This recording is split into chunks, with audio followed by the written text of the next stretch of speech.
नमस्कार, आप देख रहे हैं टीवी 27 न्यूज और मैं हूं आपके साथ आर्या चतुर्वेदी। चलिए बुलेटिन की शुरुआत करेंगे इस वक्त की बड़ी खबर से। और छत्तीसगढ़ से ये बड़ी खबर सामने आ रही है, जहां पर पूर्व सीएम भूपेश बघेल पर एफआईआर दर्ज की गई है।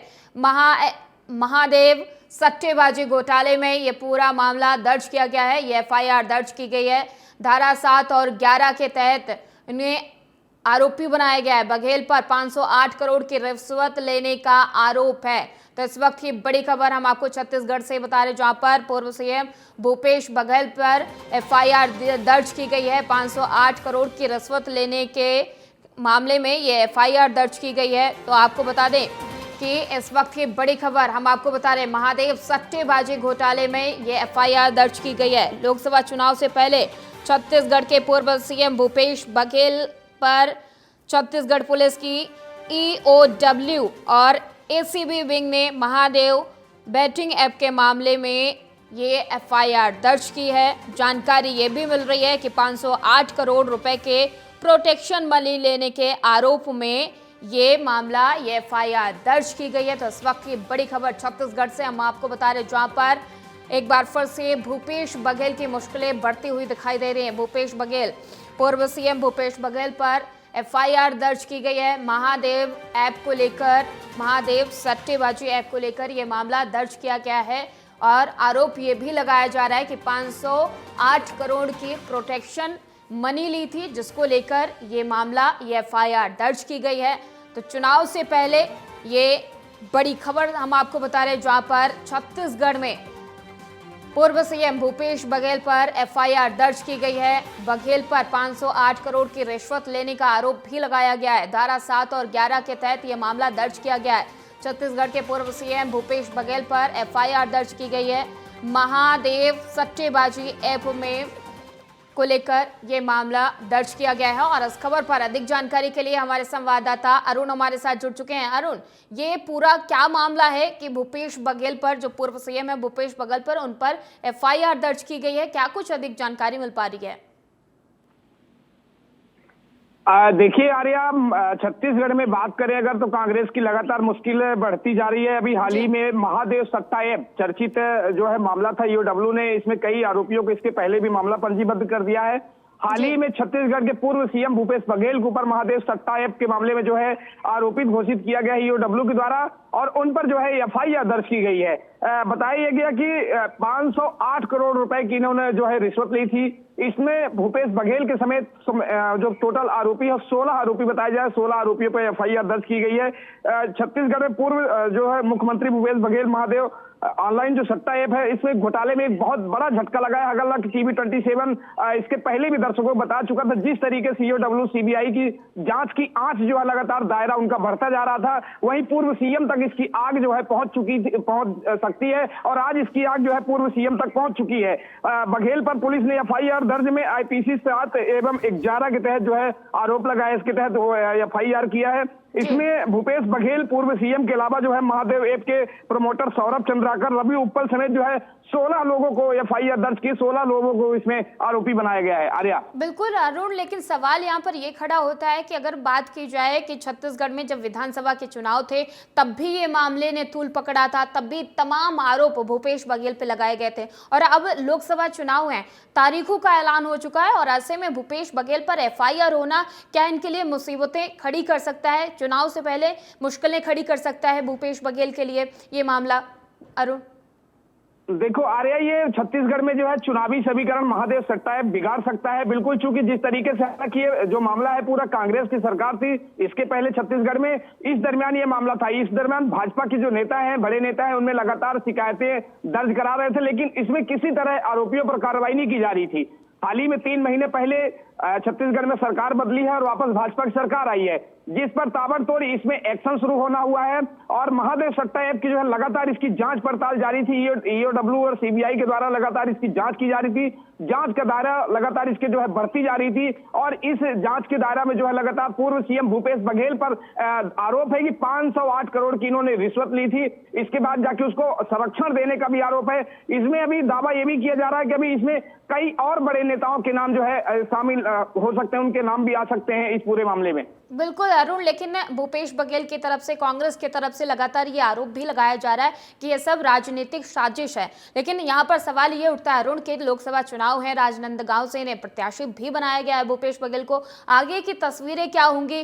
क्या अगर बात प्रशासन की जाए तो उनको कोई सबूत मिले? किन सबूतों, किन बयानों के आधार पर ये पूरा मामला दर्ज किया गया है अरुण? आर्या, इस पूरे मामले को लेकर ईओडब्ल्यू ने पूरी शिकायत दर्ज की है। इसके पहले जो शिकायतें की जांच इसकी चल रही थी, उनका दावा है कि इसमें पूरे मामले को लेकर उनके पास जो है प्रूफ है। इसकी बहुत पहले से विवेचना, लगभग 3 महीने से इनकी विवेचना जारी थी। और जैसे ही ईओडब्ल्यू का दावा है कि जैसे ही उनके साथ पूरा सुराग लगा है, पूरा सबूत है, जिस उसमें जो है तो इनको पूर्व मुख्यमंत्री भूपेश बघेल को आरोपी बनाया गया है। हालांकि राजनांदगांव से प्रत्याशी भी है, इस पर लगातार भाजपा भी हमलावर है। भाजपा बहुत पहले से दावा कर रही थी कि ये पूरा जो है मुख्यमंत्री के संरक्षण में इतना बड़ा जो है सत्ता का ऐप चलाया जा रहा था, और इसमें लगातार भाजपा अभी भी हमलावर है। हालांकि अब जो है आरोप प्रत्यारोप का दौर जारी है। इस पूरे मामले को लेकर लगातार अभी TV27 के द्वारा लगातार कांग्रेसी नेताओं से संपर्क करने की कोशिश की गई थी। अब देखने वाली बात ये होगी कि आगे की तस्वीरें क्या कुछ होंगी और क्या कुछ इस मामले में आगे कार्रवाई होगी। बहुत बहुत धन्यवाद अरुण तमाम सारी जानकारी देने के लिए। और ईडी ने आज 17 मार्च को दिल्ली के मुख्यमंत्री अरविंद केजरीवाल को समन जारी किए हैं। दिल्ली शराब नीति मामले में उन्हें 9वीं बार समन भेजकर 21 मार्च को पूछताछ के लिए बुलाया है। और इस मामले में ईडी उन्हें अब तक 8 समन भेज चुकी है। हालांकि वो एक बार फिर पूछताछ के लिए पेश नहीं हुए हैं। और इसके अलावा दिल्ली जल बोर्ड में हुई मनी लॉन्ड्रिंग के मामले में उन्हें 18 मार्च को पूछताछ के लिए बुलाया गया है। दिल्ली के मुख्यमंत्री अरविंद केजरीवाल जी राउज एवेन्यू कोर्ट में फिजिकली पेश हुए। उन्होंने ये कमिटमेंट 3 हफ्ते पहले कोर्ट को दिया था, वीडियो कॉन्फ्रेंसिंग के माध्यम से दिया था कि जैसे ही बजट सेशन खत्म होगा उसके बाद वो खुद फिजिकली अपीयर होंगे कोर्ट में। क्योंकि अरविंद केजरीवाल जी और आम आदमी पार्टी कानूनी प्रक्रिया का सम्मान करती है, तो कल की जो तय तारीख थी उस पे अरविंद केजरीवाल जी कोर्ट गए। उन्होंने भारतीय जनता पार्टी के सभी नेताओं को जवाब दे दिया जो बार बार कह रहे थे कि अरविंद केजरीवाल जी कोर्ट से भाग रहे हैं, जो बार बार कह रहे थे कि अरविंद केजरीवाल जी ईडी से भाग रहे हैं। और इस वक्त की बड़ी खबर, पूर्व मुख्यमंत्री शिवराज सिंह चौहान ने बड़ा बयान दिया है। बीजेपी को लेकर चुनाव में भारी उत्साह है और इस बार मैंने 10 राज्य का दौरा किया है, ये शिवराज सिंह चौहान की तरफ से बयान दिया गया है। दक्षिण सहित तमाम राज्यों में उत्साह है। पीएम मोदी आज से 2047 तक की सोच रहे हैं। तो ये पूर्व मुख्यमंत्री शिवराज सिंह चौहान ने बड़ा बयान दिया है। उन्होंने कहा है कि बीजेपी को लेकर चुनाव में भारी उत्साह है और इस बार उन्होंने 10 राज्यों का दौरा किया है। दक्षिण सहित तमाम राज्यों में उत्साह देखने को मिल रहा है। साथ ही उन्होंने 2047 तक की पीएम के सोच की बात भी कही है। तो इस वक्त की बड़ी जानकारी हम आपको दे रहे हैं, जहां पर शिवराज सिंह चौहान ने बड़ा बयान दिया है। पूर्व मुख्यमंत्री शिवराज सिंह ने बड़ा बयान देते हुए चुनाव को लेकर कहा है कि लोगों में उत्साह है और प्रधानमंत्री नरेंद्र मोदी आज से लेकर 2047 तक का सोच रहे हैं। इसके साथ ही उन्होंने कहा कि बीजेपी को लेकर अलग अलग राज्यों में लोगों में अलग उत्साह देखने को मिल रहा है। शिवराज सिंह चौहान ने दावा किया है कि वो लगभग 10 राज्यों का दौरा कर चुके हैं।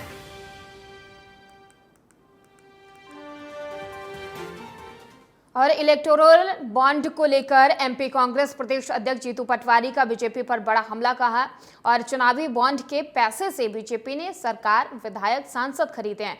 आपको बताते चले, उन्होंने कहा कि इलेक्टोरल बॉन्ड करप्शन सामने आने के बाद साफ हो गया कि मोदी सरकार इससे करप्ट कोई नहीं है। और इसके साथ ही कहा कि लोकतंत्र के उत्सव में जनता ये याद रखे कि मोदी ने जो इंडिया बनाने की बात कही थी उसके विपरीत भ्रष्टाचार की स्थिति बना दी है। डिटेल में अलग अलग स्केल पे हम अपनी बात कहते हैं।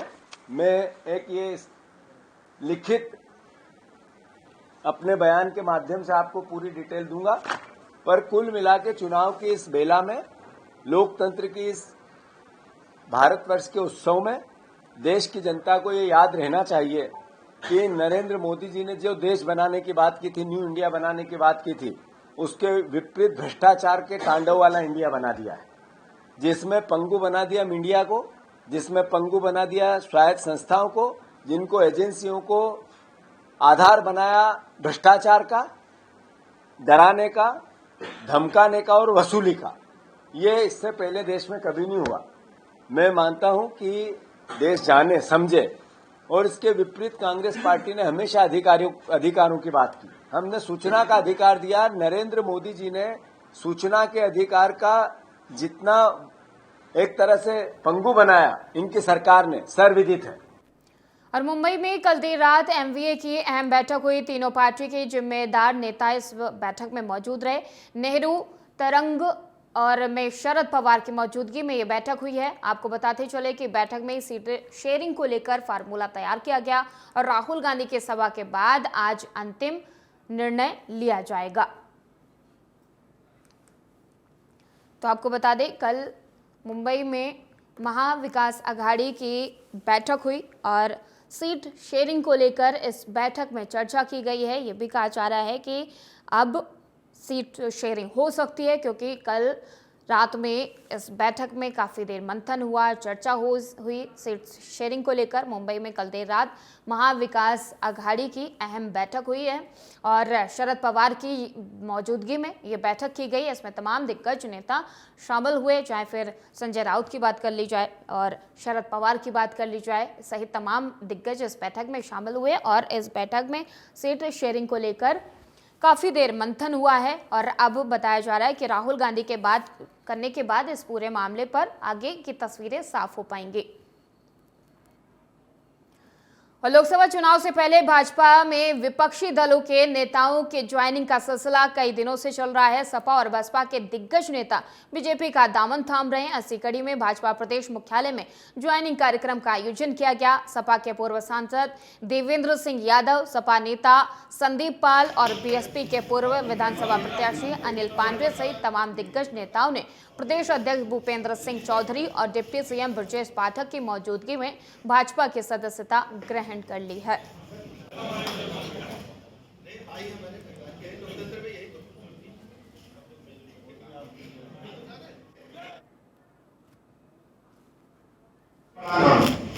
कई बार सांसद रहे और इनका इतिहास है। मैं लंबे समय से देवेंद्र जी से परिचित हूँ, परिवार की तरह हैं, हम लोग पड़ोसी भी रहे। देवेंद्र जी मृदुभाषी, सरल स्वभाव के, जनता की सेवा करने वाले और मैं कह सकता हूं कि जन जन से जुड़े व्यक्ति हैं। देवेंद्र जी के आने से हमारी पार्टी को मजबूती मिलेगी। राजू भैया एटा से माननीय सांसद हैं। अब देवेंद्र जी ने प्रण लिया है कि पूरे पश्चिम में जुट करके राजू भैया के साथ साथ जहां आपका जनाधार है, विचारधारा के आधार पर हम लोगों का जो कमिटमेंट है, माननीय प्रधानमंत्री जी का जो संकल्प है भारत को विकसित राष्ट्र बनाने का, जब देश की आजादी के 100 वर्ष पूरे होंगे उस समय तक भारत एक विकसित राष्ट्र के रूप में दुनिया के सामने आए, इसके लिए एक लंबी यात्रा भारतीय जनता पार्टी के विचार के नेतृत्व में चली। हमारी यात्रा में आज सम्मिलित होने वाले, हमारे विचार से सहमत होने वाले माननीय सांसद जी का, अनिल पांडे जी का और माननीय संदीप पाल जी का मैं स्वागत करता हूं। और निश्चित रूप से हमारे विचार के साथ जुड़कर जो माननीय प्रधानमंत्री जी का संकल्प है, अब की बार 400 पार का, उस संकल्प को हम सब लोग मिलकर पूरा करेंगे। मैं माननीय ब्रजेश पाठक जी हमारी ज्वाइनिंग कमेटी के अध्यक्ष हैं। रायपुर में लोकसभा चुनाव 2024 के लिए निर्वाचन आयोग ने तारीखों का ऐलान कर दिया है। वहीं चुनावी तारीखों का ऐलान होने के बाद अब राजनीतिक दलों के नेता एक्शन मोड में नजर आ रहे हैं। पूर्व मुख्यमंत्री भूपेश बघेल ने कहा कि आने वाले लोकसभा चुनाव के लिए कांग्रेस पूरी तरीके से तैयार है। इस बार चुनाव में देरी हुई है।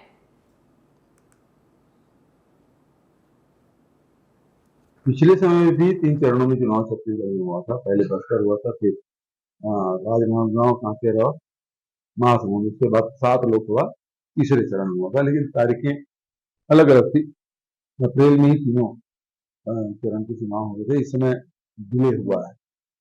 उस समय रिजल्ट भी पहले आ गया था मई महीने में, अभी तो 4 जून को गणना। जो इलेक्शन कमीशन ने जो तय किया है स्वागत योग्य है और हम ये अपेक्षा करेंगे कि निष्पक्ष चुनाव हो। जिस प्रकार से इलेक्शन कमिश्नर ने कहा फ्री एंड फेयर इलेक्शन होगा, हम उम्मीद करते हैं कि फ्री एंड फेयर इलेक्शन होगा।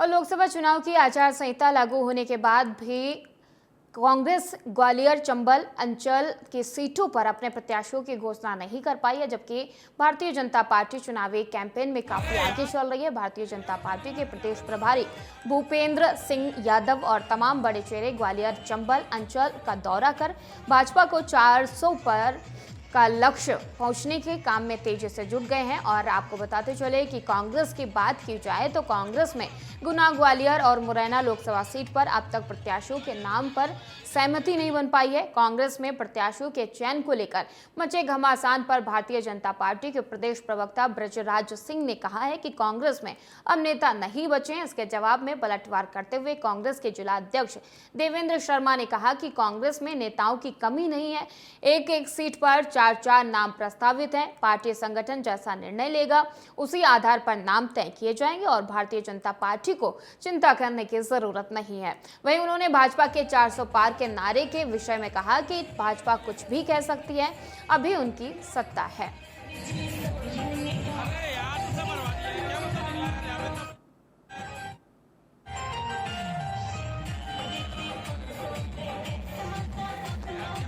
तो आपको बता दें कि आरोप प्रत्यारोप का दौर जारी है। एक तरफ बीजेपी है, दूसरी तरफ कांग्रेस है। दोनों के नेता एक दूसरे पर आरोप लगा रहे हैं कि किसने कहाँ अपने प्रत्याशी उतारे हैं और किसने नहीं। इसी कड़ी में बीजेपी ने कांग्रेस पर आरोप लगाए हैं कि कांग्रेस ने अभी तक कई सीटों पर अपने प्रत्याशी नहीं उतार पाए हैं। तो वहीं अगर बात की जाए कांग्रेस की, कांग्रेस ने कहा बीजेपी कुछ भी कह सकती है और बीजेपी का कहना है कि कांग्रेस के पास अब नेता नहीं बचे और यही वजह है कि कांग्रेस को हर जगह सीटों पर प्रत्याशी उतारने के लिए मंथन करना पड़ रहा है, सोचना पड़ रहा है, क्योंकि अब उनके पास नेताओं की कमी हो चुकी है और नेता अब उनके पास नहीं बचे हैं। बीजेपी ने कांग्रेस पर यह तंज कसा, जिसका जवाब कांग्रेस की तरफ से दिया गया है। रायबरेली में पटाखा बनाने के लाइसेंसी कारखाने में धमाका हुआ है। धमाके में एक युवक की मौके पर मौत हो गई, जबकि एक युवक गंभीर रूप से घायल हो गया, जिसे जिला अस्पताल में भर्ती कराया गया, जहां उसकी हालत चिंताजनक बताई जा रही है।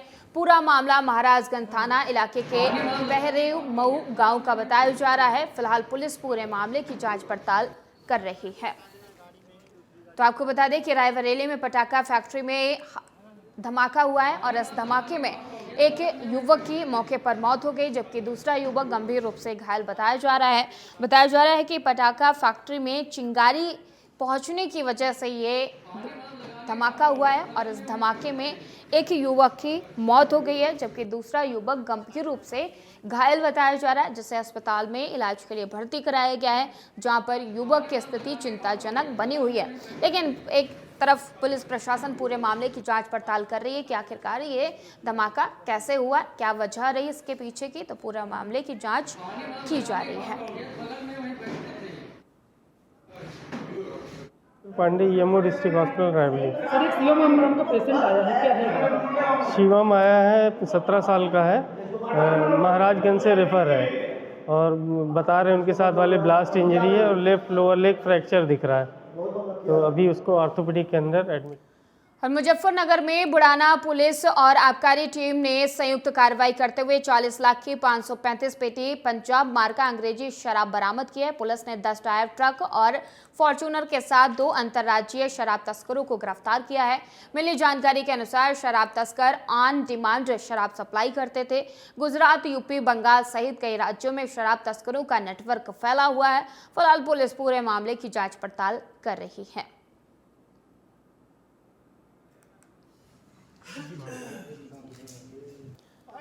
तो आपको बता दें कि ये 40 लाख की शराब पकड़ी गई है। पंजाब मार्का ये अंग्रेजी शराब है, जिसके खिलाफ पुलिस ने कार्रवाई करते हुए इसे पकड़ा है और साथ ही 2 शराब तस्करों को भी गिरफ्तार किया है। और अब पुलिस पूरे मामले की जांच पड़ताल कर रही है कि इन तस्करों का कहां-कहां नेटवर्क फैला है, किन किन राज्यों में इनका नेटवर्क है, तो इसकी पूरी जांच पड़ताल अब की जा रही है। अवैध शराब पर पुलिस ने एक बार फिर से कार्रवाई की है और कार्रवाई करते हुए ये 40 लाख की अंग्रेजी शराब पुलिस ने बरामद की है। साथ ही 2 तस्करों को गिरफ्तार किया है। उनके पास से एक ट्रक और एक कार भी बरामद की गई है।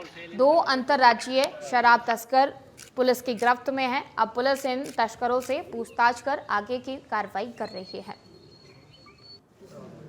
और नवी मुंबई में एक चौंकाने वाली घटना सामने आई है, जहां एपीएमसी मार्केट में साफ सफाई कर रही महिला के ऊपर अनाज की 30 से 40 बोरियां गिर गई और बोरियां गिरने से महिला बुरी तरीके से बोरियों के नीचे दब गई। आसपास काम कर रहे मजदूरों ने फुर्ती दिखाते हुए बोरियां हटाकर महिला को सकुशल बाहर निकाल लिया है। पूरी घटना सीसीटीवी कैमरे में कैद हो गई।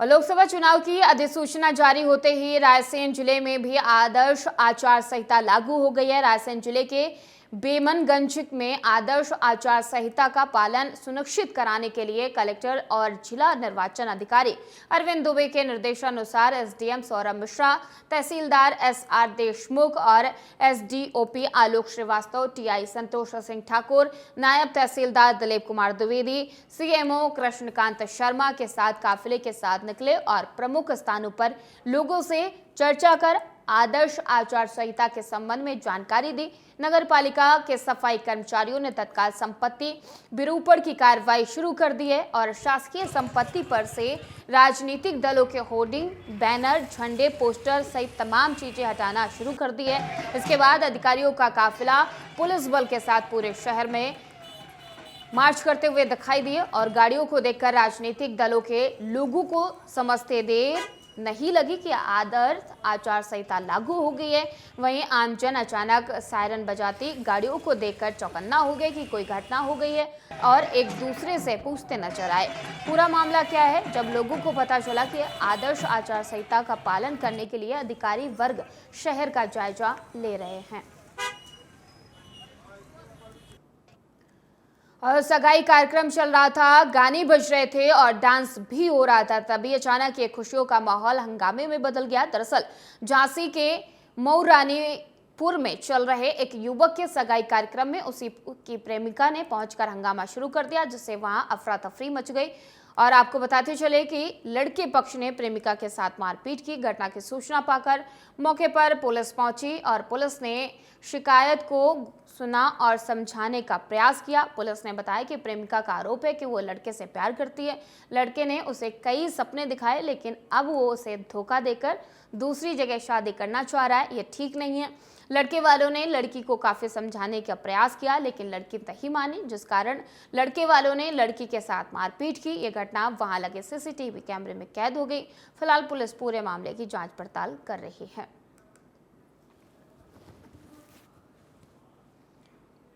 और एल्विश यादव की गिरफ्तारी हुई है। नोएडा के फार्म हाउस से गिरफ्तारी की गई है। तो इस वक्त की बड़ी खबर आपको बता रहे कि एल्विश यादव की गिरफ्तारी की गई है। नोएडा के फार्म हाउस से गिरफ्तारी की गई है। लगातार एल्विश यादव के खिलाफ कई मामले दर्ज किए गए थे और अब एल्विश यादव को गिरफ्तार किया गया है। नोएडा के फार्म हाउस से एल्विश यादव को गिरफ्तार किया गया। कई एल्विश यादव के वीडियो वायरल हो रहे थे, जिसमें वो किसी को थप्पड़ मारते हुए भी दिखाई दे रहे थे और अब तमाम मामलों को ध्यान में रखते हुए ये कार्रवाई की गई है। एल्विश यादव को पुलिस ने गिरफ्तार किया है।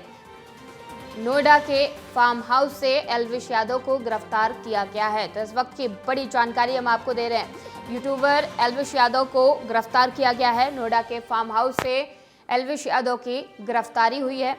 तो इस वक्त की बड़ी जानकारी हम आपको दे रहे हैं कि एल्विश यादव को गिरफ्तार किया गया है। पुलिस ने एल्विश यादव को नोएडा के एक फार्म हाउस से एल्विश यादव को गिरफ्तार किया है।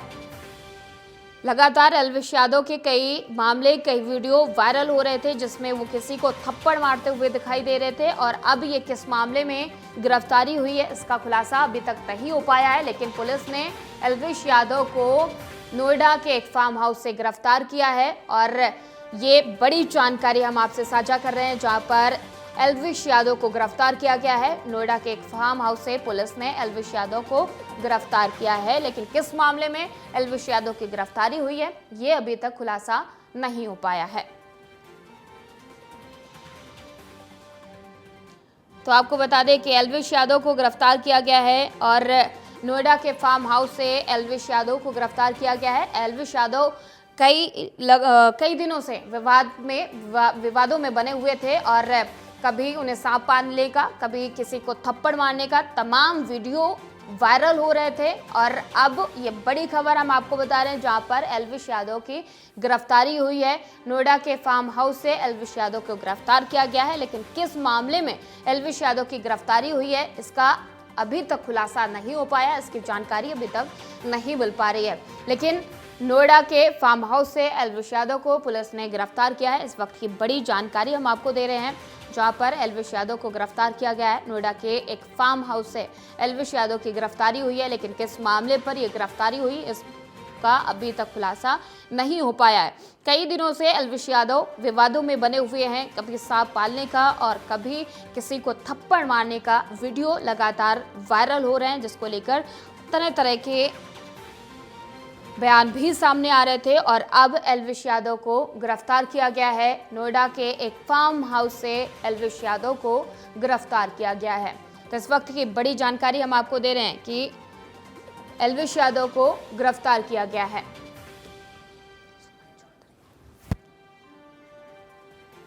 और इस खबर पर अधिक जानकारी के लिए हमारे संवाददाता सुमन चौधरी हमारे साथ जुड़ चुके हैं। सुमन, एल्विश यादव की गिरफ्तारी हुई है। अगर बात एल्विश यादव की जाए तो कई दिनों से विवादों में बने हुए हैं, लेकिन ये गिरफ्तारी किस मामले में हुई है? सुमन। बिल्कुल, देखिए हम आपको बताना चाहेंगे कि जो ये गिरफ्तारी हुई है सांपों के जहर की सप्लाई के मामले में नोएडा पुलिस पूछताछ कर रही थी लगातार एल्विश यादव से, और अब उसकी चार्जशीट जो है वो दाखिल हो चुकी है। उसी के चलते नोएडा पुलिस को गिरफ्तार करना था एल्विश यादव को, और आज नोएडा के एक फार्म हाउस से एल्विश यादव को गिरफ्तार किया गया है। और मौके पर अभी भी आला अधिकारी मौजूद है, गहनता से पूछताछ की जा रही है, पूछे जा रहे हैं, सवाल दागे जा रहे हैं और पूछा जा रहा है, क्योंकि जो चार्जशीट लगी है उसमें साफ हो चुका है कि एल्विश यादव सांपों के जहर की सप्लाई करता था। देखिए जांच में भी यही आया है, और नोएडा पुलिस तभी से एल्विश यादव की जो है हर तरीके से हर जगह छापेमारी कर रही थी, लेकिन नोएडा पुलिस की पकड़ से बाहर एल्विश यादव था। और आज नोएडा के एक फार्म हाउस से अभी की जो बड़ी खबर है, अभी फिलहाल 10 मिनट पहले की ये बात है कि नोएडा पुलिस ने एक फार्म हाउस से एल्विश यादव को गिरफ्तार किया गया है, और एल्विश यादव से अभी भी पूछताछ की जा रही है कि इस पूरे प्रकरण में कौन कौन लोग और भी इन्वॉल्व थे। हालांकि अगर जो फिलहाल की जो सबसे बड़ी खबर यही है कि एल्विश यादव की गिरफ्तारी हो चुकी है और मौके पर आला अधिकारी की मौजूदगी भी है। जी बिल्कुल बिल्कुल सुमन, लगातार एल्विश यादव के खिलाफ कई मामले सामने आए हैं, चाहे फिर ये सांपों के सप्लाई का मामला हो या फिर किसी को थप्पड़ मारने का मामला हो, लेकिन अब एल्विश यादव की मुश्किलें क्या बढ़ सकती हैं और इस पूछताछ में क्या कुछ खुलासे हो सकते हैं, किन लोगों के नाम सामने आ सकते हैं? देखिए अगर खुलासे हुए हैं तभी नोएडा पुलिस ने गिरफ्तारी की है, और जेल भेजने की सूत्र बता रहे हैं कि जेल भेजने की तैयारी भी की जा रही है, क्योंकि कल से सुबह थी, कल से ही नोएडा पुलिस जो है ढूंढ रही थी एल्विश यादव को, और आज एल्विश यादव पकड़ में आया। आला अधिकारियों की मौजूदगी है, और भी कई सवाल दागे जा रहे हैं एल्विश यादव पर, और किस किस प्रकरण में एल्विश यादव की जो है साझेदारी रही है, कौन कौन से काम और एल्विश यादव करता है, क्योंकि काफी गंभीर आरोप जो है लगाए गए थे एल्विश यादव पर। लेकिन अगर फिलहाल की बात करें तो फिलहाल जेल भेजने की तैयारी एल्विश यादव को की जा रही है नोएडा पुलिस की तरफ से। इस वक्त की बड़ी खबर यही है। जी बिल्कुल, बहुत बहुत धन्यवाद सुमन तमाम सारी जानकारी देने के लिए। और फिलहाल उस बुलेटिन में इतना ही। देश और दुनिया की तमाम खबरों के लिए देखते रहिए TV 27 न्यूज़।